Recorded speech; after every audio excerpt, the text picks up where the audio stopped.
Hi and hello there Libra! Welcome dito sa inyong bonus reading dahil talaga namang isa kayo dito sa talaga namang nakasubaybay at nakaantabay dito sa aking channel. Thank you so much na ito ang inyong bonus reading, no? Pero paalala lang tayo, no? Reminders na wala tayong gender dito. Alam niyo naman yun sa babae, lalaki, LGBT, lahat ay welcome.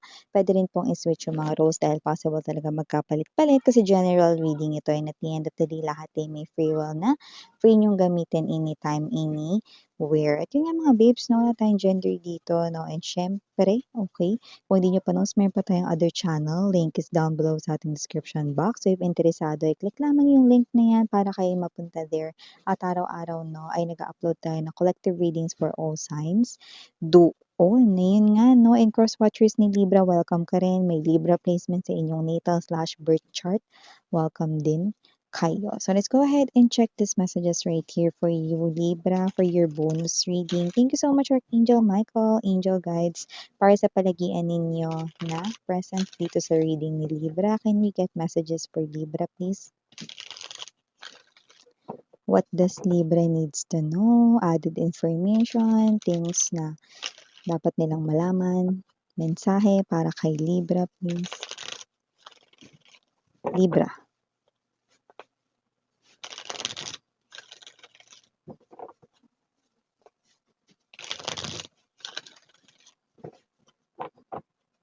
Okay, so let's go ahead and check these messages para sa iyo, Libra. So guys, you do have here the energy of Chariot, Page of Coins, the Four of Cups, Knight of Coins, Ten of Coins, the Ten of Wands. We're seeing a lot of number 10s right in here. Something here is ending, but you know, hey, there's a new beginning after that ending. Now, bottom of the deck, Five of Coins energy, Strength card in the Six of Swords. Okay. So, Libra, it looks like meron ditong energy no, na parang kay tagal niyang nawala, no? Okay, at ito ay makikita niyo ulit, no? Parang hindi niyo nakita ng matagal. Yung iba, okay, pwedeng ex niyo to.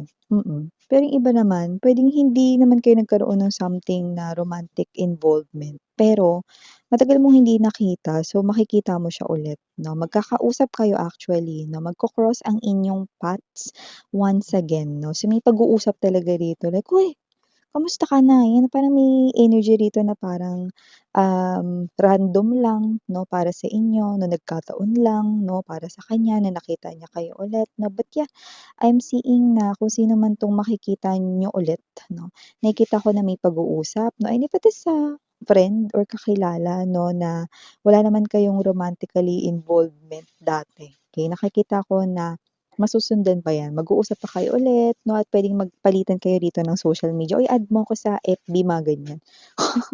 "Uy, message kita sa IG, yung mga gano'n, okey. So, nakakita tayo ng energy na gano'n, Libra, 'no. But if it is your ex, 'no, at makakasalubong niyo siya, 'no, makikita niyo siya rito, yes, may pag-uusap, 'no.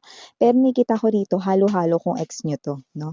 Kung ex niyo 'to na may mga energies rito, 'no, na puwedeng mag-usap pa kayo ulit, 'no, at hingin niya rito ang inyo ritong social media pero maaaring hindi kayo rito magbigay, 'no, sa iba naman sa inyo. Sa iba naman sa inyo, 'no, puwedeng, yeah, bigay niyo yung social media ninyo, 'no, pero hindi kayo magre-reply palagi sa kanya, 'no. May energy kasi rito na high chance marami-rami rin sa mga Libra yung ayaw ng kumunik sa ex kasi ang gusto namin miss yan, bago naman. Yan, oh, dahil diyan may bago naman dito.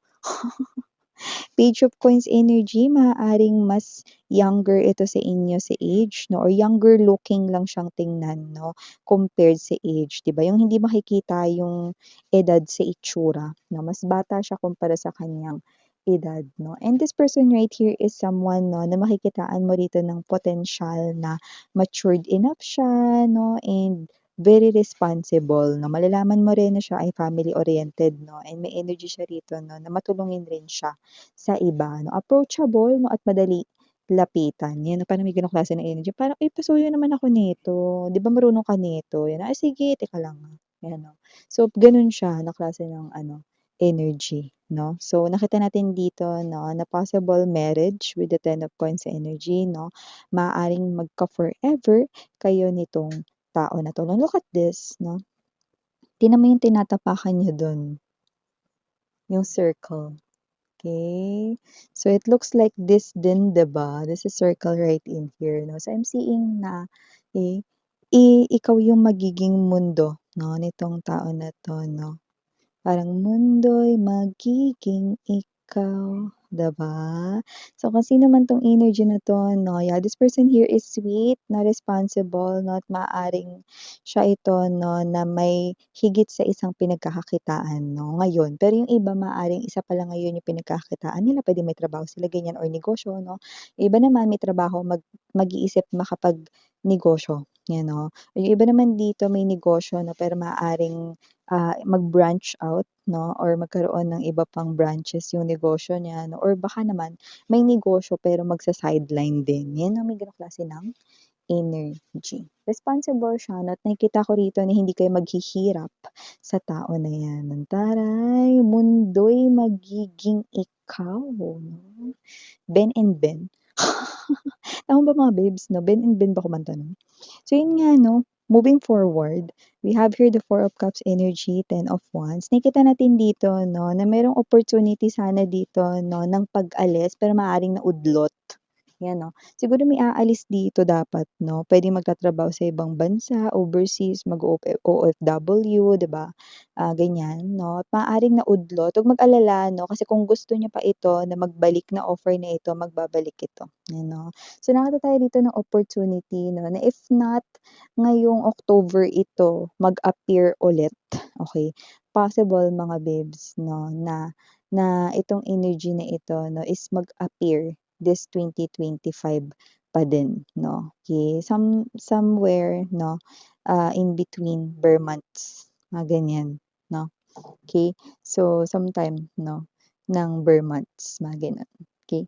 So 'yan, but more likely yung iba October mga gano'n, okey natin 'to nakikita na parang yung iba sa inyo kasi na-miss niyo ito na opportunity na 'to kasi baka meron kayong kailangang i-prioritize, mas pinili niyo muna 'yon 'no. Yung iba naman dito na mas pinili yung love life 'no, kasi ayaw iwan yung partner, iba naman ayaw iwan yung family 'no. But now, I think 'no, you're available and open na for this opportunity, Libra. So, I'm seeing you right here 'no, go! 'Yan 'no, push na ako diyan, 'yan 'no. So, may gano'ng energy. Sana tumawag na sa'kin 'tong opportunity na 'to or sana maka-receive ako ng email dito, hinihintay ko talaga 'to. Yung iba parang may energy kayo, sayang pinalampas ko 'yun 'no. Don't worry. Babalik ulit yung opportunity na yun. Makakalipad kayo rito at maganda 'no. Para 'to dun sa mga energy na gusto talaga ritong kumita ng malaki or makaipon talaga ng malaki, ano. So, nakikita ko dito ang ganda naman din kasi ng goal ninyo. Iba sa inyo kasi parang may papagawa kayong bahay, paayos ng bahay, may bibigyan kayo dito ng bahay 'no. Possible na family ninyo, pangarap ninyo na mabigyan ng talagang matatawag ninyong sa inyo 'no, na bahay 'no, ang iyong family 'no, see? Okay, kaya naman universe is granting that wish of yours, 'yan. Iba naman huhulog-hulugan yung bahay, iba naman papagawa ng bahay dito, push, 'yan 'no, nakikita natin dito, okay. So, with this shrine card energy right in here, Six of Swords 'no, meron ditong energy na parang urong-sulong siya, pero nakikita ko na ito ay susulong pa rin. Na-miss 'yan. Kung sino man ang energy na 'to na possible na siya ito 'no, na na-miss niya yung maganda sanang pagkakataon 'no, na mag-isa ka lang, na wala kang kasama 'no. Dapat sinabi niya ni, parang nasayangan din 'tong energy na 'to, pero ibang pagkakataon naman, "Ba't ba yun miss yan, hihingi ba yan ng pabor sa'kin?" Hindi, sasabihin niya sanang lumabas kayo, go out on a date, pero naudlot. Kasi kinabahan siya 'no, kasi nahiya siya, kasi kinabahan siya, yun yung energy. Kasi natakot siya 'no, naging, scared siya rito nung time na yun 'no, pero perfect timing na sana yun 'no. So, siya naman 'to na parang praying na magkaroon rito ng time ulit na gano'n 'no, and hindi niya nahahayaan 'no, na mag-interrupt rito yung feelings niya na nahihiya siya 'no, hindi niya rin hahayaan na mag-interrupt rito yung energy 'no, na nahihiya, natatakot siya 'no, iga-grab niya na yung opportunity na yun, okey, habang ikaw ay available pa. So, that is for single Libras, 'di ba? Para naman sa mga may in relationship, meron ba diyan Miss 'yan? O meron, parang may energy rito 'no, paparating pa lang 'to maaaring, hindi naman sa pag-aawayan ninyo yung pera, pero maaaring meron ditong issue na related sa pera 'no, na pag-uusapan kayo ng partner mo, paparating pa lang 'to, Hindi yung energy na mag-aaway kayo sa pera, parang may issue, nakasali yung pera tapos parang may energy pag-uusapan niyo yun. Okey, not necessarily pag-aaway. Okey, puwedeng pagpaplano about pera or may gagawin kayong dalawa about pera na hindi niyo pa 'yan pinag-uusapan ngayon, no, upcoming pa lang 'yan na pag-uusapan ninyo ng boyfie mo, ng girlfriend mo, ng asawa mo, husband, wife, 'yan, okey? So, parang mag-uusap kayo about money 'no, puwedeng may gagawin kayo baka baka gusto niyo magnegosyo, yung mga ganyan 'no. So, maaaring di niyo pa 'yan nakikita ngayon kasi nga marami-rami yung pag-uusapan niyo pa lang, iyan, okey?